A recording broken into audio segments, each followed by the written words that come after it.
Hello guys, আজকে আরেকটি নিয়ে আসলাম রান্না। সেটা হলো পর্ক কীভাবে রান্না করি দেখো। অত্যন্ত স্বাদ এবং পুরো অন্যরকমভাবে আমি পর্কটা রান্না করেছি।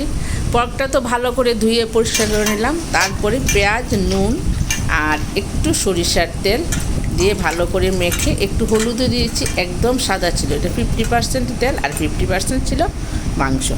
তারপরে মাংসটাকে ম্যারিনেট করে রেখে তারপরে প্রেসারে সিটি দিয়ে দিলাম। বেশি না, 2টো সিটি দিয়েছি। দেওয়ার পরে দেখো এখন সিটিটা পড়ে যাবে। সিটিটা দেওয়ার পরে মাংসটাকে দেখো কী করে রান্নাটা করলাম। আর মাংসটা যে ফোড়নটা দিলাম, ফোড়নে আমি ওই 3 পিস তেলই রেখেছি, আলাদা কোনো তেল দিয়ে সেটা রান্না করতে হয় না। ওই মাংসটা ম্যারিনেট করার মধ্যেই আমি দিয়ে দিয়েছি একটু সরিষার তেল। তারপর দেখো এইটার তেল দিয়ে এটাকে রান্না করা হচ্ছে। এখন তো পুরনো অন্য মাংসের মতোই দিয়েছি তেজপাতা আর পেঁয়াজ, তারপরে রসুন দেবো এখন। তারপরে এটা হলো আদা কুচানি, আর এগুলি হলো লঙ্কা। এই লঙ্কাটা আদা ছেঁচা করেই দেবো, সবসময় আদা ছেঁচা করে দিই। আর দেখো সিদ্ধ হয়ে গেছে পর্কটা। সেই পর্কটাকে ছেঁকে যে জলটা আমি রেখেছি, সেই জলটা আমি ঝুলটা দিয়ে দেবো, জলটা দিয়ে ঝুল দেবো।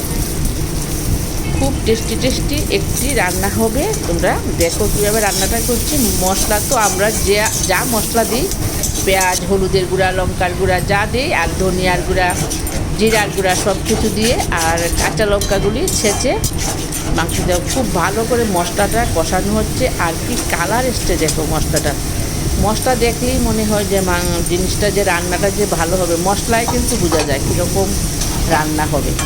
এবার দিয়ে দিলাম পর্কটা, দিয়ে আর একটু ভালো করে কষাচ্ছি। দেখো মাংসটা কষে একদম দারুণভাবে শুক্তো হয়ে গেছে।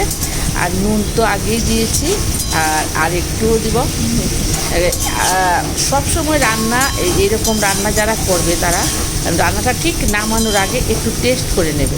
যদি নুন বা লঙ্কা কম লাগে তাহলে আবার দিতেও পারবে। এটা হলো সেই মাংস সিদ্ধর যে জলটা। এখন দিয়ে দিলাম আস্তে আস্তে কয়েকটা রসুন। সেটা যে অনেকেরই ভালো লাগে খেতে, আর আমরা তো সবাই একটু বেশি ভালোবাসি, তার জন্য এটা দিয়ে দিলাম। দিয়ে এখন দেখো একটু ঝোলটা একটু ভালো করে সিদ্ধ হবে, তারপরে গরম মশলা দেব, দিয়ে মাংসটা নামিয়ে নেব। আশা করি তোমাদের কাছে ভালো লাগবে। যদি ভালো লাগে বন্ধুরা, একটা লাইক, একটা সাবস্ক্রাইব দিয়ে ভুলো না। আর দেখো একটু চিনিও দিয়েছি। বলতে পারো যে এই মাংসতে আবার চিনি কেন? চিনি দিলে যেমন রান্নার কালারটা ভালো হয়, এমন খেতেও ভীষণ স্বাদ হয়। দেখো ঝোলটা খুব সুন্দর হয়ে গেছে, রসুনটাও সুন্দর হয়ে গেছে। হ্যাঁ বন্ধুরা, এরকমভাবে রান্না করে খাবে, খেয়ে আমাকে অবশ্যই একটা কমেন্ট করবে। এই কমেন্ট করলে আমার ভালো লাগবে, সেটা ভালো হয়েছে কি না মন্দ হয়েছে আমি বুঝতে পারবো। আর রান্না সবসময় যেই করো, সে একটু নামানোর আগে একটু টেস্ট করে দেখলে ভালো হবে। সবসময় যে কোন মশলাটা কম হয়েছে। আমরা খেতে খেতে এমন অভ্যাস হয়েছে, মাংস না, যে কোনো রান্নায় মুখে দিলে আমরা বুঝতে পারি কোন মশলাটা কম হয়েছে। দেখো এবার এলাচ, দারচিনি বেটে দিয়ে দিলাম, মাংসটা হয়ে গেছে। বাই।